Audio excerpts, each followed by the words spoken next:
یہ مضمون چل رہا تھا کہ حضرت ذوالقرنین انتہائی مشرقی حصے کی طرف پہنچے زمین کے، وہ علاقے فتح کرنے کے بعد پھر حضرت ذوالقرنین نے زیادہ تر مفسرین کی رائے کے مطابق شمال کا رخ کیا۔ قرآن میں نہیں ہے کہ نارتھ کی طرف گئے یا ساؤتھ کی طرف گئے، لیکن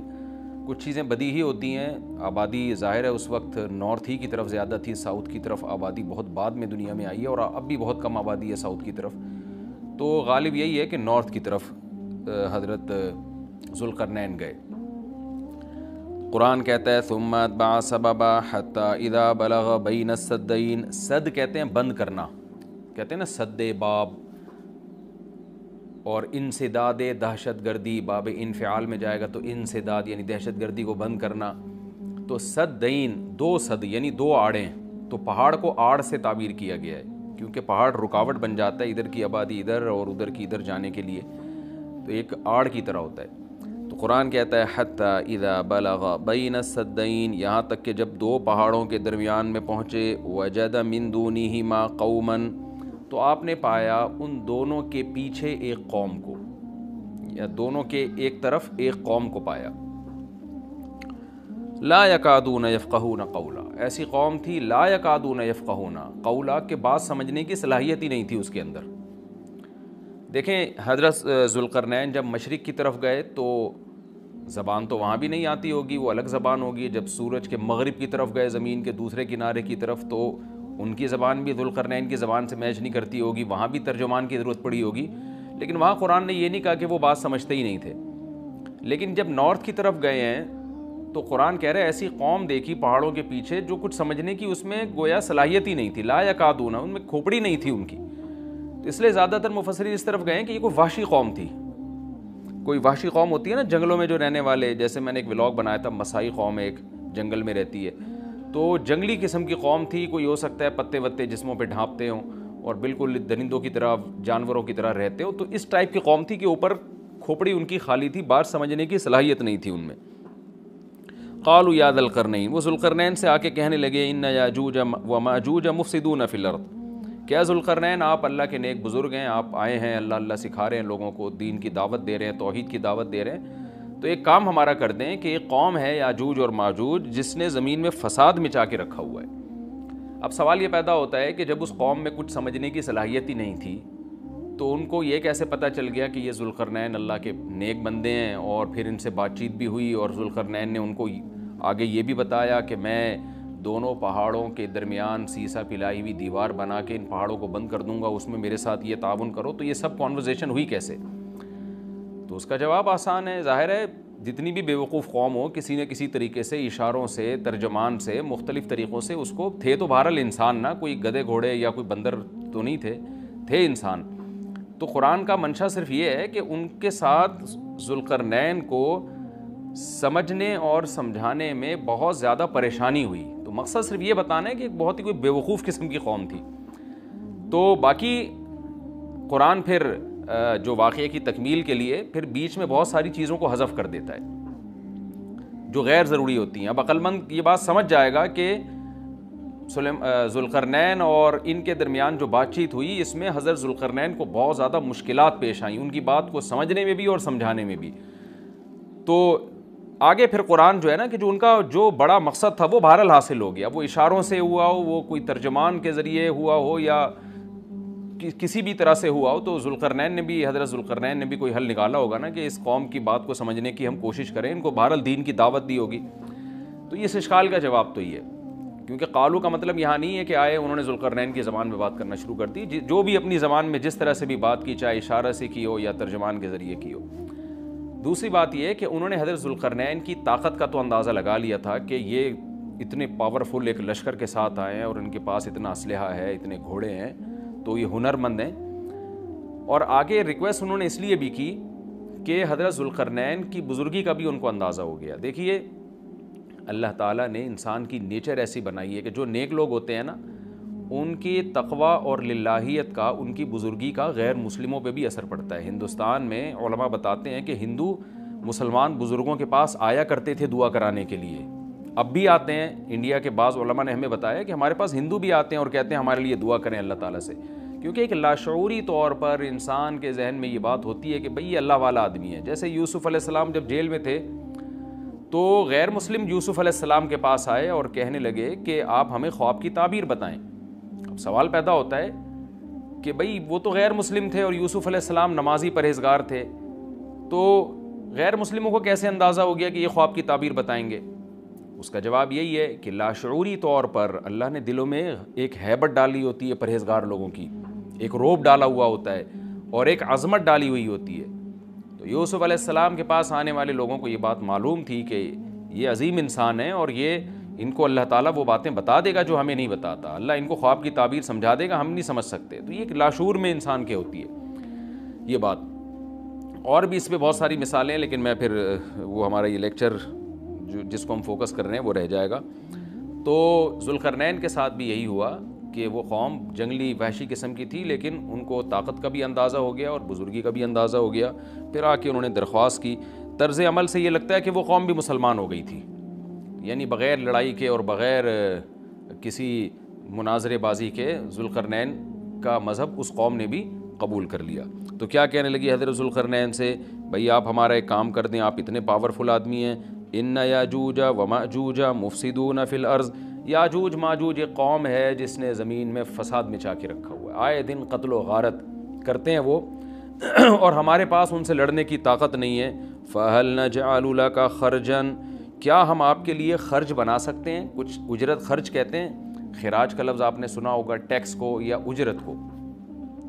تو ہم آپ کو کمیشن دیں گے اس کا, ہمارے پاس پیسہ بہت ہے, وسائل بہت ہیں, لیکن وہ ٹیکنالوجی ہمارے پاس نہیں ہے جو آپ کے پاس ہے.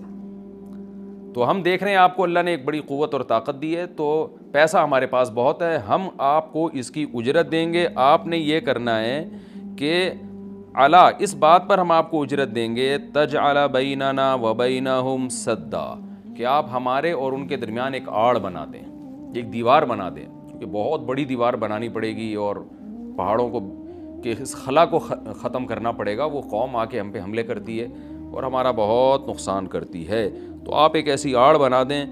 جو ہمارے بس میں نہیں ہے. قال ما مکنی فیہ ربی خیر, ذوالقرنین نے فرمایا میرے رب نے جو مجھے ٹھکانہ دیا ہے, طاقت دی ہے, وہ بہتر ہے. کیا مطلب, مجھے تمہاری اجرت کی ضرورت نہیں ہے, میرے پاس بہت وسائل ہیں. دیکھیں استغنا بہت بڑی نعمت ہے. سلیمان علیہ السلام کا بھی یہی انداز تھا جب ملکہ سبا نے ہدیے دے کے بھیجا نا, تو سلیمان علیہ السلام نے بھی یہ فرمایا تھا ما آتانی اللہ خیر مما آتاکم, مجھے جو اللہ نے وسائل دیے ہیں وہ تم سے بہت زیادہ ہیں. تو ایسے موقع پہ اس طرح کی بات کرنا یہ تکبر نہیں کہلاتا, بلکہ یہ عین شکر ہے کہ بھئی میں کیوں کسی سے مانگوں. آپ نے بعض دفعہ مالداروں کو دیکھا ہوگا, وہ یہ جملہ کہتے ہیں بھئی ہم کسی کے محتاج نہیں ہیں. تو اس جملے میں اگر اللہ کے شکر کی نیت ہے تو یہ اچھا جملہ ہے, اور اگر نیت ہے دوسرے کو نیچا دکھانا پھر یہ تکبر ہے. تو بعض وہمی لوگ کیا کرتے ہیں, کوئی بھی اس طرح کا جملہ زبان سے نکال دے تو فوراً اس پہ تکبر کا فتویٰ ٹھوک دیتے ہیں, یہ ٹھیک نہیں ہے. تو اس طرح کے جملے پیغمبروں سے بھی ثابت ہیں تو اور اہل اللہ سے بھی ثابت ہیں. حضرت ذوالقرنین نے فرمایا بھائی پیسوں کی مجھے ضرورت نہیں ہے, ما مکنی فیہ ربی, میرے رب نے جو مجھے وسائل دیے ہیں, خیرون, وہ بہت بہتر ہیں. تم کیا دو گے مجھے, کتنے پیسے دے دو گے؟ ہاں مجھے افرادی قوت کی ضرورت ہے, کیونکہ اتنے بھاری بھرکم پتھر اٹھا کے پہاڑوں پہ لے کے جانا, لوہے کی پلیٹیں لے کے جانا, اس کے لیے افراد چاہیے, مزدور چاہیے, لیبر چاہیے. فَأَعِینُونِی بِقُوَّةٍ, تم مجھے میری مدد کرو قوت کے ساتھ. قوت چاہیے مجھے, پاور چاہیے, افرادی قوت چاہیے. یہاں قوت سے مراد ہے وسائل چاہیے, لیبر چاہیے, مزدور چاہیے. تو اجعل بینکم و بینہم ردما, میں تمہارے اور ان کے درمیان آڑ بنا دوں گا, دیوار بنا دوں گا. آتونی زبر الحدید, وہ قوت یہ چاہیے کہ دو تم مجھے لوہے کی پلیٹیں, یعنی اوپر چڑھانے میں میری مدد کرو ان کی. تو وہ افراد چاہیے ہمیں بہت بڑی تعداد میں جو لوہے کی پلیٹوں کو لے کے پہاڑوں کے اوپر چڑھیں, اور کوئی بھی اس وقت جو بھی طریقہ انہوں نے اختیار کیا ہوگا, ان پلیٹوں کو ہم دونوں پہاڑوں کے بیچ میں رکھیں گے. حتی اذا ساوا بین الصدفین, یہاں تک کہ جب دونوں کنار, صدف کہتے ہیں پہاڑ کے کنارہ, دونوں کناروں کے درمیان ان لوہے کی پلیٹوں کو. اچھا یہاں بھی اندماج ہے, صنعت اندماج کا مطلب بہت سے واقعات قرآن بیچ میں حذف کر رہا ہے. تو ایسا ہی نہیں ہے کہ بنی بنائی پلیٹیں, انہوں نے کوئی اسٹیل مل تھی اور وہ پلیٹیں پہلے سے تیار رکھی ہوئی تھیں. ظاہر ہے ذوالقرنین نے کیا کیا, لوہا جمع کیا پہلے. حضرت ذوالقرنین نے کس قدر محنت لگی ہوگی, پہاڑوں کے درمیان بہت زیادہ لوہا چاہیے. تو کہاں کہاں سے پتہ نہیں کتنے مہینے کا یہ پروسیس ہوگا, کتنے سال اس پروجیکٹ میں لگے ہوں گے, کہاں کہاں سے لوہا جمع کیا ہوگا. ہو سکتا ہے زمین میں کھدائی کا کام شروع کیا ہو پہلے, کہ زمین سے لوہا نکالیں ہم, پھر اس لوہے کو گرم کر کے اس کو بھٹیوں میں گرم کر کے کیسے پلیٹوں کی شکل میں تبدیل کیا ہوگا. تو یہ کوئی آسان کام نہیں ہے, لیکن قرآن نے اس پورے واقعے کو حذف کر دیا اور مختصراً بیان کیا. آتونی زبر الحدید, جو لوہے کی پلیٹیں ہم نے تیار کی ہیں وہ لا کے دو. حتی اذا ساوا بین الصدفین, جب ان پلیٹوں کو دونوں پہاڑوں کے بیچ میں ایسے ایسے نصب کرنا شروع کر دیا. ایک پلیٹ آئے, پھر دوسری پلیٹ, پھر تیسری پلیٹ, یعنی اگر ایسے کر کے پلیٹ لگاتے تو یہ تو پلیٹ تو بہت ہلکی ہوتی, یاجوج ماجوج اس میں سوراخ کر دیتے یا کچھ بھی اس کو توڑ دیتے یا جلا دیتے, پگھلا دیتے بھٹی کے ذریعے, کچھ بھی کر سکتے تھے. تو پلیٹوں کو ایسے کر کے رکھا گیا کہ چوڑائی میں جو ہے وہ دیوار بنے. قال انفخوا, تو ذوالقرنین نے کہا اب ان میں آگ بھڑکاؤ. انفخوا کا مطلب پھونک مارنا ہے, لیکن یہاں پھونک سے بھٹی کی جو گرم کرنے کے لیے جو ہوا ڈالی جاتی ہے نا, جو جیسے آپ نے دیکھا ہوگا نا پرانے زمانے میں خواتین جو تھیں, وہ بوڑھی مائیں کیا کرتی تھیں, دادیاں, وہ ایک پائپ لے کے نا کوئلوں میں پھونک مارتی تھیں. اس سے کیا ہوتا ہے, وہ ٹیمپریچر بڑھتا ہے. آج بھی میں نے گاؤں دیہاتوں میں دیکھا ہے بھٹیوں میں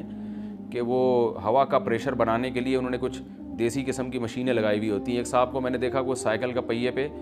پتہ نہیں کون سی مشین لگائی ہوئی ہے, اس سائیکل گھمائے جا رہے ہیں, ادھر سے ہوا نکل رہی ہے اور وہ لوہا پگھلنا شروع ہو گیا. تو بھٹی میں جو پہلے زمانے میں ٹیمپریچر بڑھایا جاتا تھا وہ ہوا کا پریشر بڑھا کے ہی بڑھایا جاتا تھا, یا ہو سکتا ہے کوئی گیس ہو جس کا پریشر بڑھانے کو انفخو سے تعبیر کیا جا رہا ہے. حتی اذا جعلہ نارن, یہاں تک کہ جب ان پلیٹوں کو بہت زیادہ گرم کر دیا اور آگ کی طرح, وہ پلیٹیں بیچ میں نصب کر کے نا آگ کی طرح پگھلنے لگیں, پانی کی طرح وہ پگھلنے لگیں. تو قال آتونی افرغ علیہ قطرہ, جب وہ گرم ہو گئی نا بہت زیادہ, تو پہلے سے تانبا پگھلا کے رکھا ہوا تھا. یہاں بھی وہی تفصیل ہے کہ حضرت ذوالقرنین نے جو اتنا زیادہ تانبا پگھلا کے پہلے سے بالکل وہ پانی کی طرح تانبا پگھلایا ہوا تھا. میں نے دیکھا ہے جو کاپر ہے پگھلتا ہوا بھٹیوں میں, مجھے تو ایسی چیزیں دیکھنے کا بڑا شوق ہے. تو وہ اتنا زیادہ اس کا ٹیمپریچر ہوتا ہے نا کہ ایسا لگتا ہے جیسے جہنم کی آگ ہے. اللہ ہم سب کو محفوظ رکھے.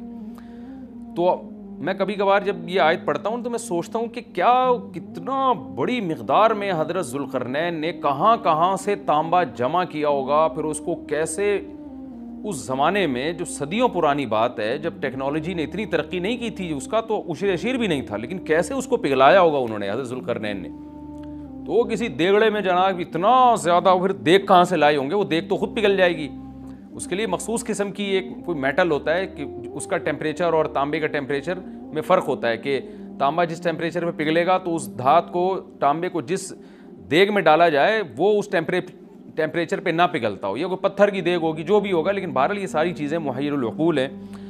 تو حضرت ذوالقرنین نے پہلے سے بہت بڑی مقدار میں تانبے کو پگھلا کے رکھا ہوا تھا. اب انہوں نے کہا کہ آتونی افرغ علیہ قطرہ, قطر کہتے ہیں تانبے کو. اب یہ جو ہے دو مجھے یہ, میں اب ان پلیٹوں کے اوپر جو گرمی سے جو پگھل رہی ہیں نا, ان کے اوپر تانبا ڈال دوں گا. یعنی تانبا ڈالنے کا مقصد کیا تھا کہ دونوں پلیٹوں کے درمیان جو خلا ہے وہ پر ہو جائے, اور پلیٹوں کو پگھلانے کا مقصد یہ تھا کہ پلیٹیں اور تانبا آپس میں مکس ہو جائیں, یعنی ایک یکجان ہو جائیں وہ. کیونکہ جب ایک چیز گرم کر کے دوسری گرم چیز کے ساتھ ملائی جاتی ہے نا, تو وہ اس کے اجزاء ایک دوسرے میں داخل ہو جاتے ہیں اور وہ بالکل یکجان ہو جاتا ہے. تو آتونی افرغ علیہ قطرہ, دو مجھے یہ تانبا, میں اس کے اوپر انڈیل دوں گا. تو وہ دیگیں تانبے کی پگھلا کے پہاڑوں پہ چڑھایا گیا ان دیگوں کو, اور پھر وہ لوہے کی پلیٹوں کے بیچ میں جو خلا تھا نا, ان خلا میں وہ تانبے کا جو پگھلا ہوا تانبا تھا پانی کی شکل میں, اس پگھلے ہوئے تانبے کو ڈال دیا گیا. تو وہ یکجان ہو کر ایک بہت مضبوط آہنی دیوار بن گئی. فَمَا اسْطَاعُوا أَن يَظْهَرُوهُ, اب یاجوج ماجوج میں اس کی استطاعت نہیں رہی کہ اس پہ چڑھ سکیں. وَمَا اسْتَطَاعُوا لَهُ نَقْبًا, اور اس دیوار میں نقب کی استطاعت بھی نہیں رہی. کتنا لمبا سوراخ کریں گے اس کو کھود کے, یہ بھی ان کے لیے ممکن نہیں رہا. جب اتنا زبردست پروجیکٹ چند مہینوں میں یا چند سالوں میں مکمل ہوا, یا چند دنوں میں, اس کی حقیقت اللہ ہی جانتا ہے, لیکن یہ بہت بڑا پروجیکٹ تھا, بہت ایک شاندار کام تھا, جو شاید اس زمانے میں بہت مشکل ہو. تو تو اس زمانے میں آپ سوچیں کہ کتنا مشکل ہوگا، لیکن ذوالقرنین نے جب اس پروجیکٹ کو مکمل کیا، قال ھذا رحمۃ من ربی، وہی بات، تکبر نہیں کیا کہ میرا کمال ہے، دیکھا اور پھر شو بازی شروع کی، نا نا نا نا نا، ھذا رحمۃ من ربی، یہ میری رب کی طرف سے رحمت ہے۔ دیکھیں سلیمان علیہ السلام بھی یہی الفاظ تھے نا جب تخت سامنے آ گیا، ھذا من فضل ربی، یہ میرے رب کا فضل ہے۔ تو انبیاء اور نیک لوگ اللہ ان سے جب بھی کوئی عجیب کام لیتا ہے تو فوراً اللہ کی طرف نسبت کرتے ہیں، پھر وہ دنیا کی بے ثباتی بھی دکھاتے ہیں کہ انہی چیزوں میں پڑھ کے نہ رہ جانا۔ فوراً ذوالقرنین نے کیا کہا، فَإِذَا جَاءَ وَعْدُ رَبِّي، جب میرے رب کا وعدہ آئے گا نا، جَعَلَهُ دَكَّا، اللہ اس کو توڑ تاڑ دے گا۔ مطلب یہ دنیا کی ترقی ہے، یہ ہے فنا ہونے والی، دل لگانے کی چیز نہیں ہے۔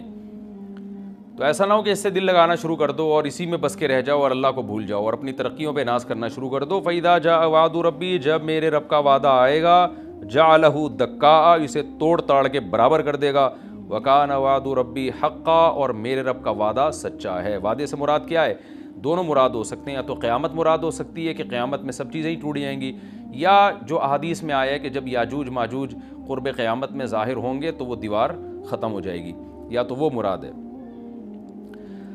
وَتَرَكْنَا بَعْضَهُمْ يَوْمَئِذٍ يَمُوجُ فِي بَعْضٍ، اور ہم ان میں سے بعض کو، یعنی جو یاجوج ماجوج ہیں ان میں سے بعض کو، یومئذ، جس دن ایسا ہوگا، جس دن اللہ کا وعدہ آئے گا اور یہ دیوار ٹوٹے گی، یموج فی بعض، ہم ان کو ایسا کر دیں گے کہ یہ ایک دوسرے میں گھس رہے ہوں گے۔ یہ مضمون احادیث میں آیا ہے۔ دیکھیں قرآن میں اور احادیث صحیحہ میں جو یاجوج ماجوج اور اس دیوار کا ہمیں ملتا ہے نا، میں صرف اس کو آپ کے سامنے بیان کروں گا، باقی اس بارے میں ڈیٹیل میں آپ جائیں گے تو بہت کچھ آپ کو انٹرنیٹ پہ بھی مل جائے گا، مفسرین کی کتابوں میں بھی مل جائے گا، اور لوگوں کی اپنی اپنی تحقیقات ہیں،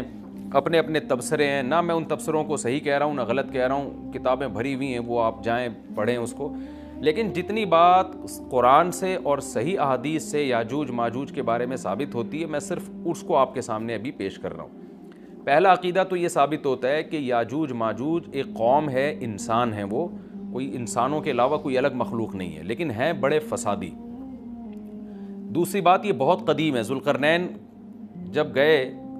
تو اس سے پہلے کی یہ قوم ہے اور زمین میں پہلے سے فساد مچا رہی ہے، لیکن بہت زیادہ ان کی کثرت نہیں تھی جتنی کثرت قرب قیامت میں ہوگی، کیونکہ نسل ان کی بہت تیزی کے ساتھ بڑھ رہی ہے۔ تیسری بات یہ ہے کہ اللہ نے ان کو دنیا کے کسی حصے میں رکھ کے چھپا دیا ہے۔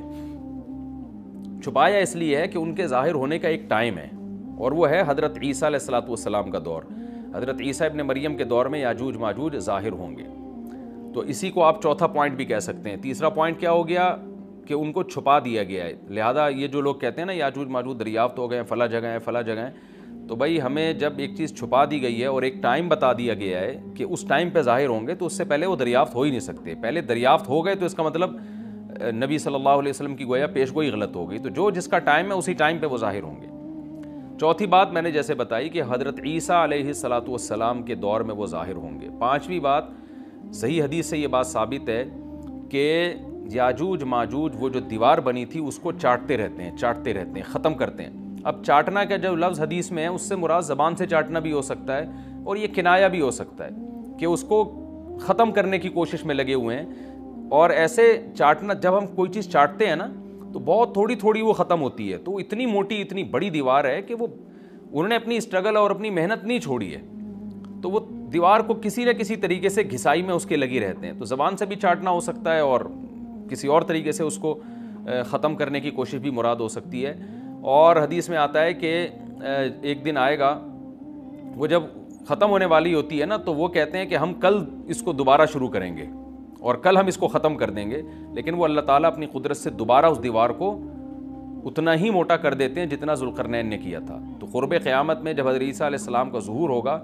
تو وہ یہ کہیں گے ہم انشاءاللہ اس کو کل ختم کریں گے۔ تو انشاءاللہ کا لفظ جب استعمال کریں گے، کیونکہ وہ قوم ہے کافر، وہ اللہ پہ اعتماد کرنا، اللہ پہ توکل کرنا یہ چیز نہیں ہے۔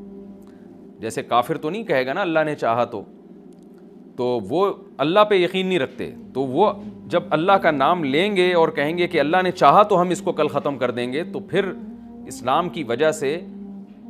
وہ دیوار ختم ہو جائے گی۔ اس کی مثال ایسے جیسے حدیث میں آتا ہے، پچھلی قوموں میں ایک نوجوان تھا جو جادوگر کے پاس بھی جاتا تھا اور راہب کے پاس بھی جاتا تھا، جس کا سورہ بروج میں تذکرہ ہے، والسماء ذات البروج میں۔ تو جب وہ نوجوان پکڑا گیا، وہ مسلمان ہو گیا تھا، بادشاہ نے اس کو بھیجا تھا جادوگر کے پاس کہ جادو سیکھے، لیکن وہ راہب کے پاس جاتا، عیسائیت سیکھی اس نے اور نیک مسلمان بن گیا۔ تو بادشاہ نے اس کو قتل کرنے کی حتی الامکان کوشش کی، مگر وہ قتل نہیں ہو پا رہا تھا۔ بادشاہ نے اس کو پہاڑ پہ بھیجا اپنے سپاہیوں کو لے کے کہ پہاڑ سے لے جا کے اس کو گرا دو، لیکن اللہ نے مدد کی کہ وہ سپاہی گر گئے، یہ بچ گیا۔ بادشاہ نے حکم دیا اس کو سمندر میں لے جا کے غرق کر دو، وہ سارے سپاہی غرق ہو گئے، یہ بچ گیا۔ تو کسی بھی طرح سے اس کی قتل کی کوششیں کامیاب نہیں ہو رہی تھیں، تو اس نے بادشاہ سے کہا کہ تو اگر مجھے قتل کرنا چاہتا ہے نا تو چوک پہ کھڑا کر کے تیر مجھے مار اور کہے کہ بسم اللہ و ربی ھذا الغلام، اس نوجوان کے رب کے نام سے میں اس کو قتل کرتا ہوں، تو اللہ کا نام لے کے مجھے مارے گا تو میں قتل ہو جاؤں گا۔ نوجوان یہ قربانی اس لیے دے رہا تھا کہ بادشاہ جب پوری پبلک کے سامنے اللہ کا نام لے گا تو لوگوں کو یقین آ جائے گا کہ بھئی اللہ کا نام لینے سے تو کام ہو گیا، اور اللہ کا نام لیے بغیر کام نہیں ہو رہا تھا۔ تو جو بادشاہ اللہ کو مانتا نہیں تھا آج اس کو بھی اللہ کا نام لینا پڑا ہے۔ تو نوجوان نے یہ قربانی اس لیے دی کہ بادشاہ جب اللہ کا نام لے گا لوگوں کو اللہ کی ذات پہ یقین آئے گا اور لوگ مسلمان ہو جائیں گے، عیسائیت کو قبول کر لیں گے۔ تو اس نوجوان نے یہ قربانی دی اور بادشاہ نے اللہ کا نام لے کے جب تیر مارا تو وہ نوجوان شہید ہو گیا، اور لیکن پورا ملک مسلمان ہو گیا، عیسائیت قبول کر لی۔ اور سورہ بروج میں پھر اللہ نے ان کا تبصرہ کیا، ان کا واقعہ بیان کیا ان کے بارے میں کہ کیسے بادشاہ نے خندقیں کھود کے پوری قوم کو جو ہے وہ جو دین سے پیچھے نہیں ہٹے ان کو کس طرح سے آگ میں پھینک دیا ان سب کو۔ تو اس سے پتہ چلتا ہے کہ کافر بھی بعض دفعہ جب اللہ کا نام لیتا ہے نا تو اس کو دنیاوی فائدہ ہو جاتا ہے۔ تو یاجوج ماجوج بھی تنگ آ کر پھر اللہ کا نام لیں گے اور کہیں گے اللہ نے چاہا تو ہم اس دیوار کو کل ختم کر دیں گے، اور بالآخر وہ دیوار ختم ہو جائے گی۔ پھر قرآن کے الفاظ ہیں آگے کہ جب یہ دیوار ختم ہوگی وَتَرَكْنَا بَعْضَهُمْ يَوْمَئِذٍ، اچھا ہاں میں بتا رہا تھا کہ حدیث سے کیا پوائنٹ پتہ چلتے ہیں، تو یہ 5 پوائنٹ ہو گئے۔ چھٹا پوائنٹ یہ کہ حضرت عیسیٰ ہی کے دور میں یہ کسی وبا کے ذریعے ہلاک ہو جائیں گے۔ حضرت عیسیٰ علیہ الصلوۃ والسلام یہ اتنے زیادہ ہوں گے کہ ان سے لڑنا ممکن نہیں ہوگا، جیسے کہ قرآن میں بھی آ رہا ہے وَتَرَكْنَا بَعْضَهُمْ يَوْمَئِذٍ يَمُوجُ فِي بَعْضٍ، ہم ان میں سے بعض کو بعض کے اندر گھسا دیں گے، اتنی کثرت سے ایک دوسرے میں، یعنی اب آبادی کی کثرت بہت ہوگی، ان کی گھسے ہوئے ہوں گے ایک دوسرے میں، یہ جیسے چیونٹی اور مکوڑے ہوتے ہیں، تو ان سے لڑنا ممکن نہیں ہوگا۔ تو حضرت عیسیٰ علیہ الصلوۃ والسلام لوگوں کو لے کے کوہ طور پہ چلے جائیں گے، اور باقی مسلمان وہ اپنے اپنے گھروں کے اندر بند ہو جائیں گے، اور پھر اللہ کی طرف سے ایک وبا آئے گی، اور اس وبا میں یہ سارے کے سارے ہلاک ہو جائیں گے۔ اور پھر جب ہلاک ہو جائیں گے تو اتنی زیادہ ان کی لاشیں زمین پہ ہوں گی، اتنی زیادہ کہ انسانی آبادی ان کی لاشوں سے متعفن ہونا اور بیمار ہونا شروع ہو جائے گی، ان کی لاشوں سے بدبو اٹھے گی، اور ظاہر ہے انسان ہوں گے یہ، تو اس کی وجہ سے جو زمین کا ماحول خراب ہوگا۔ پھر حضرت عیسیٰ علیہ الصلوۃ والسلام اللہ سے دعا مانگیں گے کہ اللہ تعالیٰ ان کو کسی طرح ٹھکانے لگائے، کوئی انتظام کرے۔ تو پھر حدیث میں آتا ہے بارشیں ہوں گی اور سیلاب آئیں گے، اور ان کی لاشیں بہہ بہہ کے پانیوں میں جا کے سمندروں میں جا کے ختم ہو جائیں گی، اللہ تعالیٰ ان کو اس طرح سے ٹھکانے لگائے گا۔ تو یہ یہاں تک جتنے بھی مضامین ہیں یہ صحیح احادیث سے ثابت ہیں۔ تو قرآن کہتا ہے وَتَرَكْنَا بَعْضَهُمْ يَوْمَئِذٍ يَمُوجُ فِي بَعْضٍ، ہم ان میں سے بعض کو بعض میں چھوڑ دیں گے، بہت کثرت ہوگی۔ وَنُفِخَ فِي الصُّورِ، اور پھر سور پھونکا جائے گا۔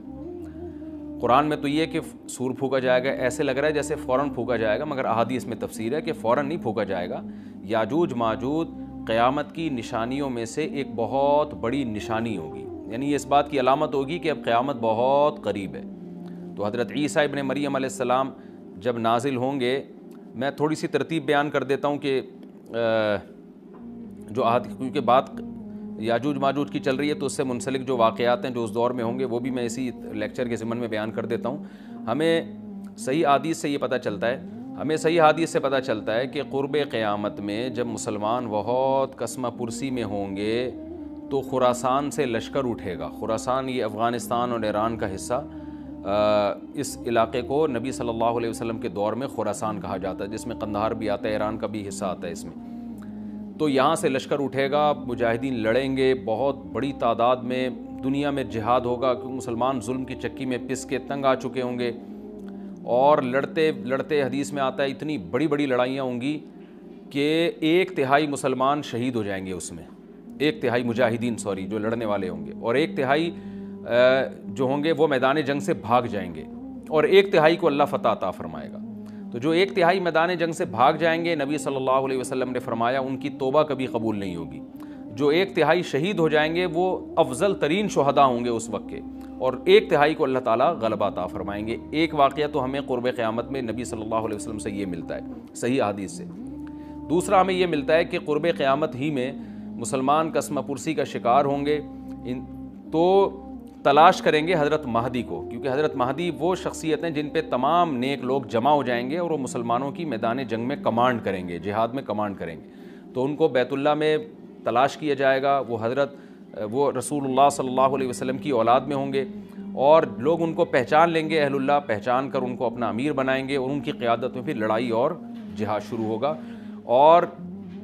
یہ لڑائی جب دمشق میں لڑائی ہو رہی ہوگی تو دمشق میں عصر کی نماز کے وقت حضرت مہدی، میں نے جو یہ کہا کہ دمشق میں لڑائی ہو رہی ہوگی، مقصد یہ نہیں ہے کہ دمشق کوئی میدان جنگ بنا ہوا ہوگا، مقصد یہ ہے کہ وہ مجاہدین کا لشکر دمشق میں ہوگا عصر کی نماز کے وقت، لڑائی چاہے کسی اور میدان میں ہو رہی ہو، لیکن حدیث میں ہمیں دمشق کا تذکرہ ملتا ہے۔ تو دمشق میں حضرت شام کا تذکرہ ملتا ہے، اور جو قرائن ہمیں ملتے ہیں وہ دمشق کی ایک خاص مسجد ہے، وہ مسجد حضرت مفتی تقی عثمانی صاحب اور مفتی رفیع عثمانی صاحب نے اس کو ہائی لائٹ بھی کیا، لیکن وہ یقینی نہیں ہے، یہ خوب سمجھیں، انہوں نے اس کا بھی تبصرہ کیا کہ اس کے بارے میں کوئی یقین نہیں ہے۔ تو حضرت مہدی عصر کی نماز پڑھا رہے ہوں گے، لوگ امامت میں آپ کے پیچھے کھڑے ہوں گے، یہاں تک کہ مسجد کے مینار پر، آج بھی وہ مینار موجود ہے جس کے بارے میں غالب گمان ہے کہ یہ وہ مینار ہے جہاں حضرت عیسیٰ علیہ السلام نازل ہوں گے، غالب گمان کے درجے میں کہا جا سکتا ہے، ورنہ پھر اسی کے اڑوس پڑوس میں کوئی مسجد ہوگی۔ میرا اگر شام جانا ہوا تو انشاءاللہ میں ارادہ ہے کہ میں ولاگ میں اس مسجد کا بھی تذکرہ کروں گا، اس جگہ کا بھی تذکرہ کروں گا، لیکن میں پہلے یہ بات بتا دوں کہ وہ 100% یقینی نہیں ہے، ایسا نہ ہو کہ اس مسجد کے مینار پہ چڑھ کے لوگ جو ہے وہ اس کے کوئی مینار کو ہی چاٹنا شروع کر دیں تبرک کے طور پہ۔ تو عصر کی نماز کا ٹائم ہوگا، حضرت عیسیٰ ابن مریم علیہ السلام فرشتوں کے کندھوں پہ ہاتھ رکھ کے نیچے اتریں گے نماز کے ٹائم پہ، یعنی آسمان سے مینار تک آئیں گے، اور پھر مینار سے آپ کے لیے سیڑھیاں لگائی جائیں گی، سیڑھیوں کے ذریعے مینار سے نیچے اتریں گے اور لوگ ان کو پہچان لیں گے۔ حضرت مہدی ان کو امامت کے لیے آگے کریں گے کہ آپ اللہ کے ایک پیغمبر ہیں، آپ نماز پڑھائیے، حضرت عیسیٰ علیہ السلام انہی کو آگے رکھیں گے، اور اس طرح کا مفہوم ہے حدیث میں کہ اللہ نے اس کام کے لیے آپ کو ہی منتخب کیا۔ کیا مطلب یہ امامت اس امت کا حق ہے؟ تو حضرت عیسیٰ ابن مریم علیہ السلام کا جو کام ہوگا وہ جہاد ہے اور یہودیوں سے انتقام لینا، کیونکہ یہودیوں نے اپنے خیال میں حضرت عیسیٰ کو قتل کیا تھا، تو اللہ نے یہودیت ہی کے خاتمے کے لیے اور دجال کے خاتمے کے لیے عیسیٰ ابن مریم کو نازل کیا ہے۔ حضرت مہدی سے پہلے ہی دجال ظاہر ہو چکا ہوگا۔ دجال کے بارے میں حدیث میں آتا ہے کہ ہر پیغمبر نے اپنی امت کو دجال کے فتنے سے ڈرایا ہے۔ اچھا، یہ دجال ایک ایسی شخصیت ہے جس کا یہودی انتظار ہم سے زیادہ کر رہے ہیں، کیونکہ یہودی اس کو اپنے لیے نجات دہندہ سمجھتے ہیں، جبکہ حدیث میں آتا ہے کہ دجال کانا ہوگا اور اس کا خدائی کا دعویٰ ہوگا، اس کے پاس کچھ ایسی طاقتیں ہوں گی کہ مردے کو زندہ کر دے، زندہ کو مار دے، ایک طرف اس کے باغ ہوگا، ایک طرف اس کے آگ ہوگی، جو اس پر ایمان لائے گا اس کو باغ میں داخل کرے گا، اور جو اس پر ایمان نہیں لائے گا اس کو آگ میں داخل کرے گا۔ اور رسول اللہ صلی اللہ علیہ وسلم نے فرمایا اس کی جو آگ ہے حقیقت میں وہ جنت کا باغ ہوگا، اور اس کا جو باغ ہے حقیقت میں وہ جہنم کی آگ ہوگی۔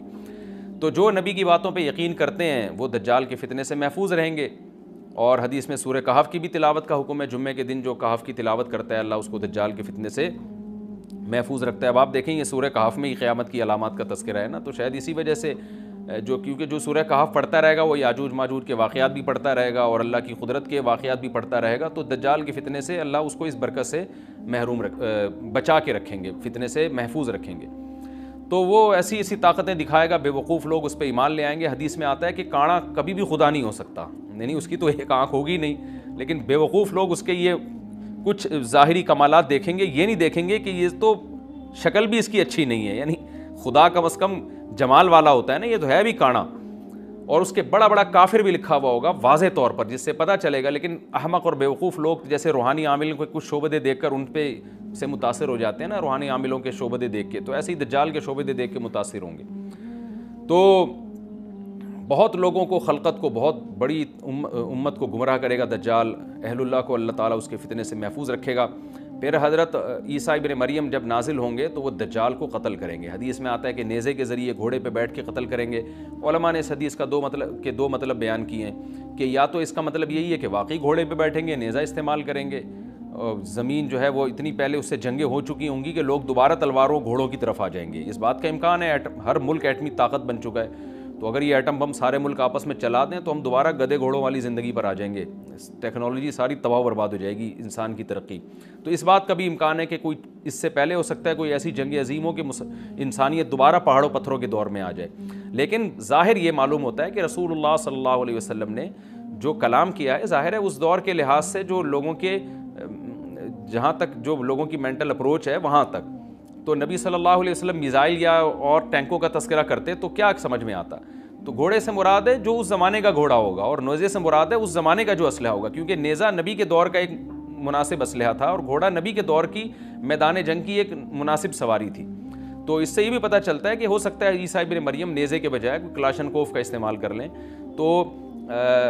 یعنی وہ نیزہ جو ہے وہ اس کلاشنکوف کی یا جو بھی اسلحہ اس وقت حضرت عیسیٰ ابن مریم استعمال کریں گے اس کی ایک تعبیر ہے، تو اس کا بھی پورا امکان ہے۔ تو ہمیں بہرحال اتنا ایمان ہمارے لیے ضروری ہے کہ دجال کو قتل کرنے والی جو ذات ہے، جو شخصیت ہے، وہ عیسیٰ ابن مریم علیہ الصلاۃ والسلام ہے۔ تو حضرت عیسیٰ کے ذریعے اللہ تعالیٰ دجال کو قتل کریں گے، اور حضرت عیسیٰ کی قیادت میں زبردست جہاد ہوگا۔ حدیث میں آتا ہے کہ عیسیٰ ابن مریم اس دنیا کو امن سے بھر دیں گے، اتنا امن ہو جائے گا اور اتنی مالی فراوانی ہوگی، اتنی مالی، کیونکہ دنیا میں مال بہت ہے، ڈسٹریبیوشن صحیح نہیں ہے، جو تقسیم ہے نا مال کی وہ ظالمانہ ہے، جس کی وجہ سے غریب غریب سے غریب تر ہے، امیر امیر سے امیر تر ہے۔ حضرت عیسیٰ ابن مریم ایسا نظام قائم کریں گے کہ جس سے مال کی صحیح تقسیم، اور لوگ اٹھیں گے زکوٰۃ کا مستحق تلاش کریں گے اور لوگوں کو زکوٰۃ کا مستحق نظر نہیں آئے گا، غریب تلاش کرنا مشکل ہو جائے گا۔ یعنی ایک آدمی، حدیث کے مفہوم ہے کہ زکوٰۃ لے کے گھومتا رہے گا اور اس کو کوئی غریب نہیں ملے گا، اتنی مالی فراوانی ہو جائے گی۔ پھر ترمذی کی روایت میں آتا ہے کہ اللہ کی طرف سے برکتیں ایسی نازل ہوں گی کہ بڑے بڑے انار پیدا ہوں گے، بڑے بڑے انگور پیدا ہوں گے، زمین اپنی برکتیں کھول دے گی، اور حضرت عیسیٰ علیہ السلام خنزیر کو بھی دنیا سے ختم کر دیں گے، خنزیر کی نسل کو ختم کر دیا جائے گا، وَيَضَعُ الْجِزْيَةَ، اور جزیہ کا نظام ختم، اما الاسلام و اما السیف، یا تو تلوار یا اسلام، اس کے علاوہ نہیں۔ تو نبی صلی اللہ علیہ وسلم کو اللہ نے جس مقصد کے لیے دنیا میں بھیجا تھا، اس مقصد کی جو تکمیل ہے وہ عیسیٰ ابن مریم کے ذریعے۔ باقی اس میں حکمتیں کیا ہیں اس پر میرے الگ سے بیانات موجود ہیں کہ اللہ نے حضرت عیسیٰ ابن مریم کا انتخاب کیوں کیا اس کام کی تکمیل کے لیے، اسی امت میں کوئی کیوں منتخب نہیں کر لیا، یا یہ کہ پیغمبر صلی اللہ علیہ وسلم ہی کے ذریعے پوری دنیا میں اسلام کو غالب کر دیا جاتا، اس میں کیا حکمتیں ہیں، اس پر میرے الگ سے بیانات موجود ہیں۔ ابھی تو میں کوشش کرتا ہوں کہ تفسیر سے میں جو ٹو دا پوائنٹ بات ہے اس سے یہاں اس لیکچر میں نہ ہٹوں۔ تو اسی وقت حضرت عیسیٰ ابن مریم اس کو یاجوج ماجوج کو قتل کریں گے اور دنیا انصاف سے بھر جائے گی، اور اللہ تعالیٰ نے جو پیغمبروں کو دنیا میں بھیجا تھا اس کا مقصد کیفیت اور کمیت دونوں لحاظ سے حاصل ہو جائے گا۔ اس کے بعد پھر آہستہ آہستہ دنیا میں زوال شروع ہوگا، اور پھر جب پوری دنیا کے لوگ زوال کا شکار ہوتے ہوتے کفر کی طرف جائیں گے، گناہوں کی طرف، اور حدیث میں آتا ہے جب تک ایک شخص بھی اللہ کا نام لینے والا ہوگا اس دنیا پر قیامت نہیں آئے گی، یہاں تک کہ آخری شخص جب دنیا سے اٹھے گا جو اللہ کا نام لیا کرتا تھا، تو اس کے بعد اللہ تعالیٰ سور پھونکیں گے، جبریل کو حکم دیں گے سور پھونکنے کا، اور اس دنیا کو تباہ و برباد کر دیا جائے گا۔ تو آگے قرآن کہتا ہے وَنُفِخَ فِي الصُّورِ، اور پھر سور میں پھونکا جائے گا، فَجَمَعْنَاهُمْ جَمْعًا، پھر ہم ان تمام انسانوں کو جمع کر دیں گے، وَعَرَضْنَا جَهَنَّمَ يَوْمَئِذٍ لِّلْكَافِرِينَ عَرْضًا، اور قیامت کے دن ہم جہنم کو یومئذ، جس دن ایسا ہوگا یعنی جس دن سور پھونکا جائے گا، یہ دوسرا سور مراد ہے،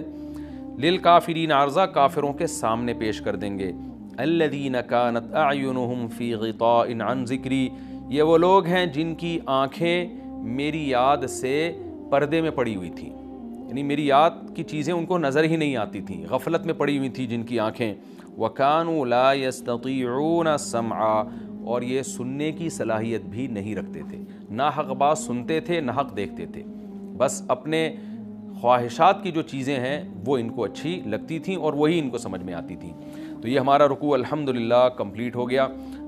اس رکوع میں ہمیں بہت سارے اسباق ملتے ہیں، میں نمبر وار اس کو مختصراً بیان کر دیتا ہوں۔ پہلی بات تو یہ کہ دیکھیں اللہ تعالیٰ نے کیسے کیسے بادشاہ دنیا میں بھیجے ہیں اور کتنے پاورفل بادشاہ۔ حضرت ذوالقرنین کا نام ہی قرن والا، دو کناروں والا، زمین کے بہت بڑے حصے کو حضرت ذوالقرنین نے فتح کیا، اور اللہ کے نیک بندے کیسے اللہ کے راستے میں لڑتے رہے ہیں۔ تو یہ جو لوگ بیٹھ جاتے ہیں نا بس عبادت کرو اور لڑائی وڑائی اسلام میں ہے ہی نہیں، یہ دنیا میں کوئی بھی عقل مند اس نظریے کا حامی نہیں ہوگا۔ تو طاقت اور قوت کی اسلام میں بہت زیادہ اہمیت ہے۔ اس سے ہمیں یہ بھی پتہ چلتا ہے کہ اپنے ملک کی، خاص طور پر اسلامی ملک کی جو فوجی قوتیں ہیں، جو فوجی طاقتیں ہیں، ان کی ہمیں قدر کرنی چاہیے. کیونکہ اگر کوئی بھی ملک عسکری لحاظ سے کمزور ہو جائے، کیونکہ اللہ تعالیٰ تو جو عسکری لحاظ سے طاقتور قومیں تھیں اللہ نے ان کا کتنا تذکرہ کیا. ہاں وہ اللہ کے باغی نہ ہوں. تو اسلامی ملک میں کوئی بھی اسلامی کنٹری ہے، چاہے سعودی عرب ہے، چاہے پاکستان ہے، چاہے ترکی ہے، کوئی بھی اسلامی کنٹری ہے، اس کی فوج کی قدر کرنی چاہیے، کیونکہ اسی کی وجہ سے ملک کا بارڈر محفوظ ہوتا ہے. اگر مسلمان عسکری لحاظ سے کمزور ہونا شروع ہو جائیں تو کافر ہمیں گاجر مولی کی طرح کاٹنا شروع کر دیں، اسلام دشمن قوتیں ہمیں کھا جائیں، ختم کر دیں ہمیں کھا کے. تو نیک قوتوں کو اپنی بقا کے لیے ہمیشہ سے ایک اسلحے کی اور طاقت کی ضرورت رہتی ہے. اس کی اہمیت اسلام میں بہت زیادہ ہے. موسیٰ علیہ الصلوۃ والسلام کے بعد کتنے بڑے بڑے جنگی کمانڈر پیدا ہوئے. ذوالقرنین کا اللہ نے کیسا تذکرہ کیا. ذوالقرنین کی عبادت کا کہیں بھی تذکرہ نہیں، حالانکہ وہ بڑے عبادت گزار بھی تھے. داؤد علیہ السلام کی عبادت کا تذکرہ بھی ہے، ان کی تلوار اور طاقت کا تذکرہ بھی ہے. تو اللہ تعالیٰ جہاں عبادت کا تذکرہ کرتے ہیں تو طاقت اور قوت کا بھی تذکرہ کرتے ہیں. اس سے عسکری لحاظ سے اپنے آپ کو مضبوط کرنے کی اہمیت کا ہمیں پتہ چلتا ہے کہ اسلام میں اس کی بڑی اہمیت ہے. کسی بھی اسلامی ملک کی فوج کا مورال کسی بھی لحاظ سے ڈاؤن نہیں ہونا چاہیے، اور عسکری لحاظ سے وہ کسی بھی لحاظ سے کمزور نہیں ہونی چاہیے. اور اس کو چاہیے کہ اعدوا لهم ما استطعتم من قوہ پر عمل کرے، کہ قرآن کہہ رہا ہے روز بروز اپنی طاقت اور قوت میں اضافہ کرنے کی کوشش کرو. اس سے مسلم قوم کو کبھی بھی غافل نہیں ہونا چاہیے، اور کوئی بھی ایسا کام جس سے مسلمان قوتیں اور طاقتیں کمزور ہونا شروع ہو جائیں، اس کام سے ہمیں بچنا چاہیے. دوسری بات ہمیں یہ پتہ چلی کہ اللہ تعالیٰ نے اہل اسلام کے ذمے پوری دنیا کی ذمہ داری لگائی ہے، کسی ایک ملک کی نہیں. جتنے بھی پیغمبر آئے ہیں جب وہ دنیا فتح کرنا شروع کی ہے تو کہیں رکے نہیں ہیں وہ کہ بھئی یہاں تک، اس سے آگے نہیں جانا. ان کی صلاحیت ہی ختم ہو گئی ہو، وسائل ہی ختم ہو گئے ہوں تو الگ بات ہے. تو پوری دنیا ہے جس میں اللہ کے دین کو غالب کرنا ہے. اب اس کا طریقہ کیا ہوگا؟ ظاہر ہے جو جس زمانے میں سوٹیبل طریقہ ہو وہ اختیار کیا جائے گا. تو حضرت ذوالقرنین پہلے انتہائی مشرق کی طرف گئے ہیں، جہاں سورج نکلتا ہے تو وہاں سے جہاں سے آبادی شروع ہو رہی ہے، اور ان کا خیال تھا کہ اب آگے آبادی نہیں ہے تو پھر جا کے اسٹاپ کیا ہے. مغرب میں بھی ایسے ہی، شمال میں بھی ایسے ہی. تو ہمیں جب دیکھتے ہیں کہ جب صحابہ کرام نے دنیا فتح کرنا شروع کی ہے تو ہمیں مسلمان کمانڈروں میں بھی ایسے واقعات ملتے ہیں کہ وہ علاقے فتح کرتے کرتے سمندر کے کنارے پہنچے اور انہوں نے سمندر کو دیکھ کے کہا کہ تیرے آگے بھی آبادی ہوتی نا تو ہم اللہ کا کلمہ وہاں بھی بلند کرتے. تو یہ دور تھا مسلمانوں کا، اور یہ عیسیٰ ابن مریم دوبارہ پھر وہی کریں گے، پوری دنیا کو فتح کریں گے. تو حضرت ذوالقرنین کے اس واقعے سے پتہ چلتا ہے کہ پوری دنیا کی ذمہ داری اللہ نے ہمیشہ سے اہل اللہ پہ لگائی ہے، اور وہ پوری دنیا میں اللہ کے دین کو غالب کرنے کی کوشش میں ہمیشہ سے لگے رہے ہیں. تیسری بات ہمیں پتہ چلتی ہے کہ اسباب اور وسائل کی اہمیت. حضرت ذوالقرنین نے جب اتنا پہاڑوں کے بیچ میں اتنا یعنی لوہے کی پلیٹیں لگا کے تانبا پگھلا کے آہنی دیوار بنائی ہے تو خوش ہوئے ہیں. ھذا رحمت من ربی، یہ میرے رب کی رحمت ہے. تبھی تو اللہ کا شکر ادا کیا نا، خوشی پہ شکر ادا کیا جاتا ہے. تو اس سے یہ بھی پتہ چلتا ہے کہ سائنس اور ٹیکنالوجی، دیکھیں یہ کام ٹیکنالوجی کے بغیر ممکن نہیں تھا. تبھی تو اس قوم نے کہا نا ذوالقرنین سے کہ ہم پیسے آپ کو دیں گے، لیکن